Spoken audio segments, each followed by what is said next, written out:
base ko sa likod lands, yun yung position ko dati sa ano. Yo, everyone, welcome back to day 4 of our UK trip. In day 3, we spent the whole day in Harry Potter Studios in London, and then in the afternoon, we went to London, to central London, and checked in Travelodge London Central Tower Bridge Hotel. It's a budget 3-star hotel. It was a decent hotel. The only thing that may be an issue for a lot of people now is most of these budget hotels in London or maybe in the UK, they don't have like unlimited Wi-Fi. So for Travelodge, we get complimentary Wi-Fi 1 hour per day.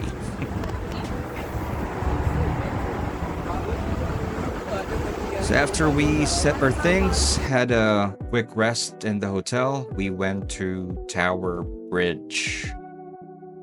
So a lot of people, including me when I was younger, I think when I hear London Bridge, because of the nursery rhyme, London Bridge is falling down, we think of Tower Bridge. I found out before we traveled to the UK that London Bridge is actually a smaller, shorter bridge, and this famous bridge is what is called Tower Bridge. So the hotel we stayed in is just like a 15, maybe 12 to 15 minute walk from Tower Bridge, because it's very close to Tower of London and very close to the Tower Bridge or Tower of London tube station, where tube is their metro or their subway. The area is really cool.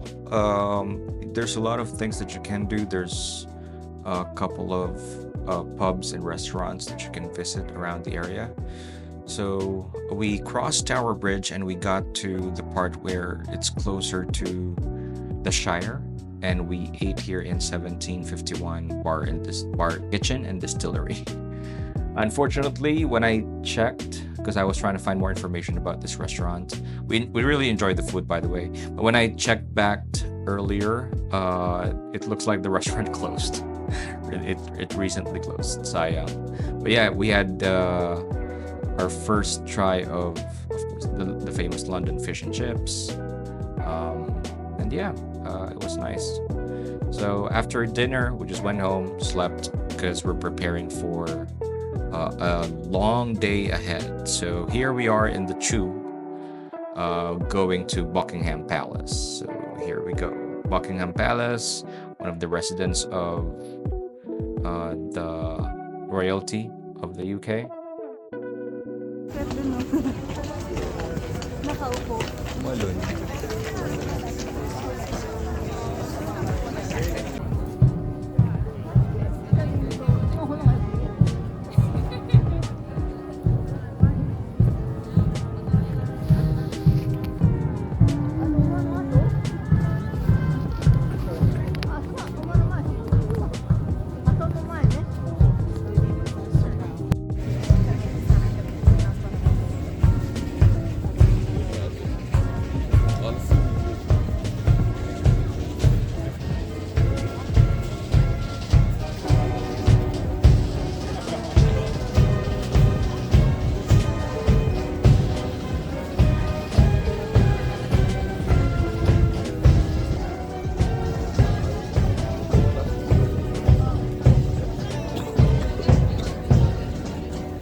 So lots of people flock to Buckingham Palace in the morning. There's a schedule.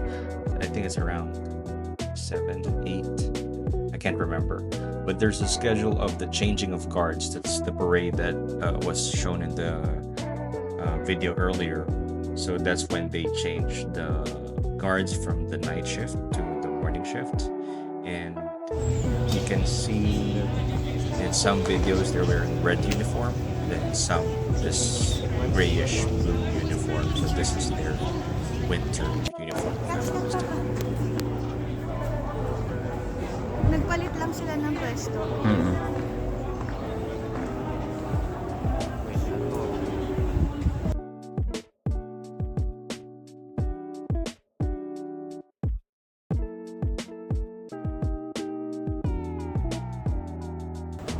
Changing of guards in the friary court.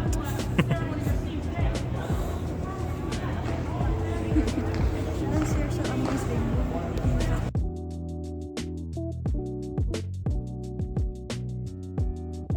This is the same parade that the video of the same parade that I used in the intro of this video. I'm just gonna fast forward it a little bit. So while we were there for the first hour, we were just waiting, and then there were a couple of parades happening because the Buckingham Palace consists of different buildings, and so parang palipat-lipat yung mga guards.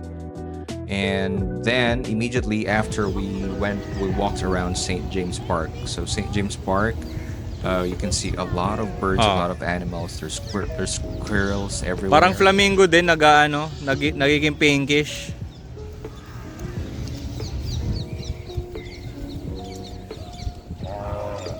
O, diba?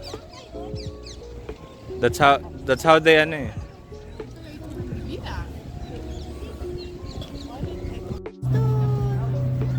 And different types of birds.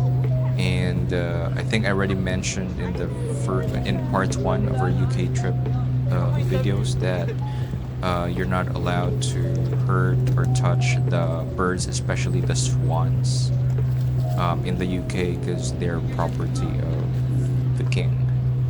Ayun. Pag naka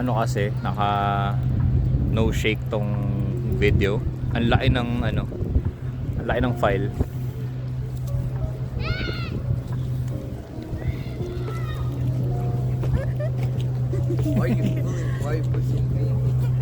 Ngayon, ganda ng lipad nila ng pelicans.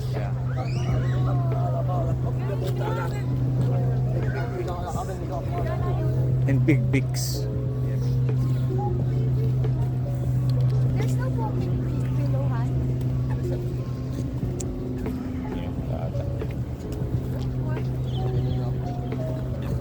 Really? Il arrive à that part.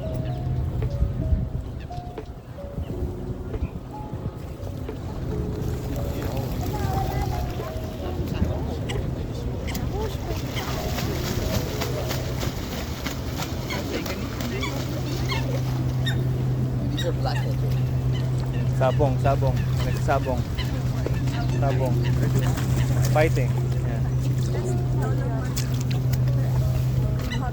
Oh, di.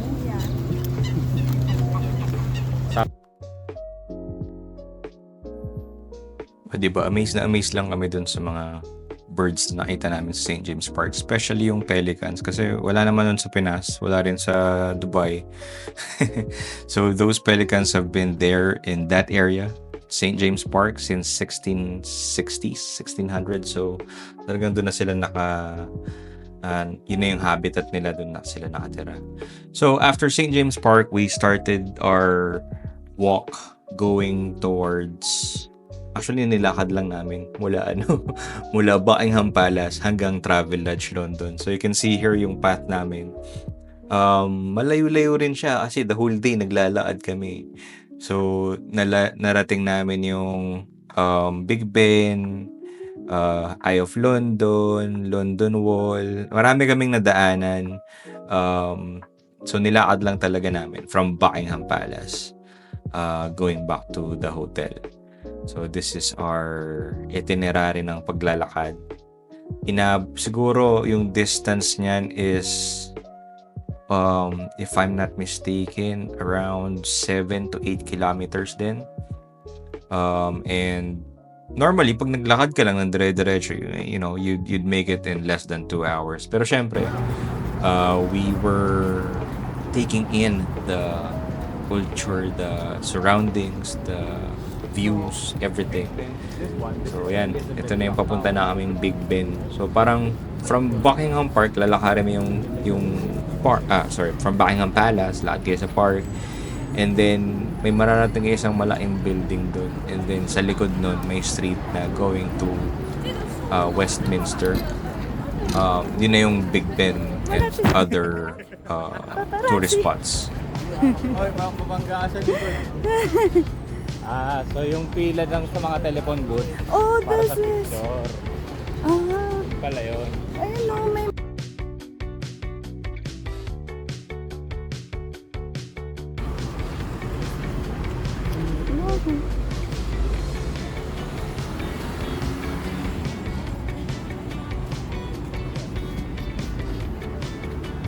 Paparazzi, paparazzi. Tamaan ka dyan eh.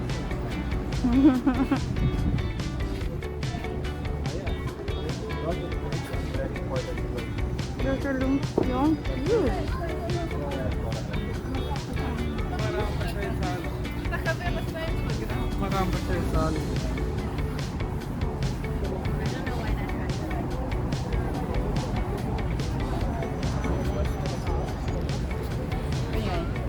Baby.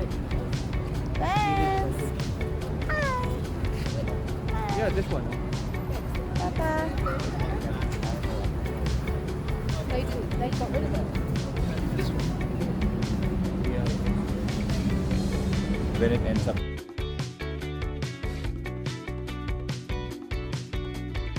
I fell behind. It's the Japanese scuba.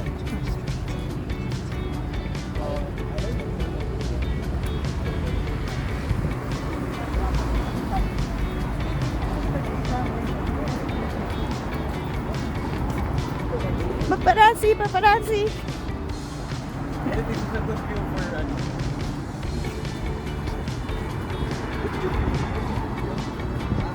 Be? Off. Oh. This is Westminster Abbey, so it's one of the most famous churches in London, and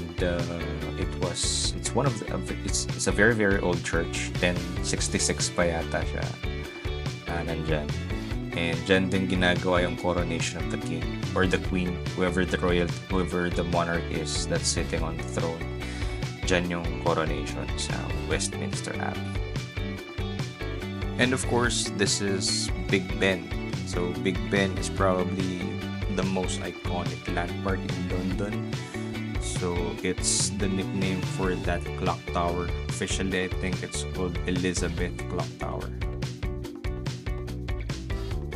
And then of course, on the other side, we have the London Eye. London Eye is, or was, the biggest Ferris wheel in the world. Siyempre natalo na siya ng Dubai. Let's go, Lance. And there is. It's very small.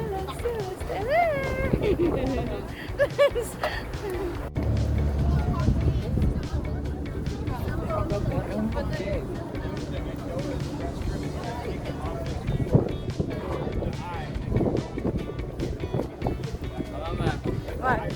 A real souvenir photo. Nice. Uy, wala ka. They also have this. Love locks. Lance, get one film. I mean, maybe chat to Here, right? This goes to my wallet pala. No, not this one, the other one. Yung plastic na lang.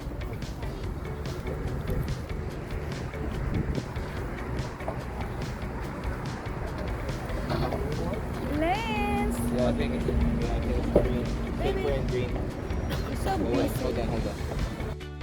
After Westminster Bridge, we made our way to London Eye, but before that, we had a short, well, actually, an hour stopover at Starbucks para mag-CR at para magpahinga ng paa. And then, this is closer to the hotel na. And we went to Borough Market for a very late lunch. Mahal dyan. Kayo dyan, mahal.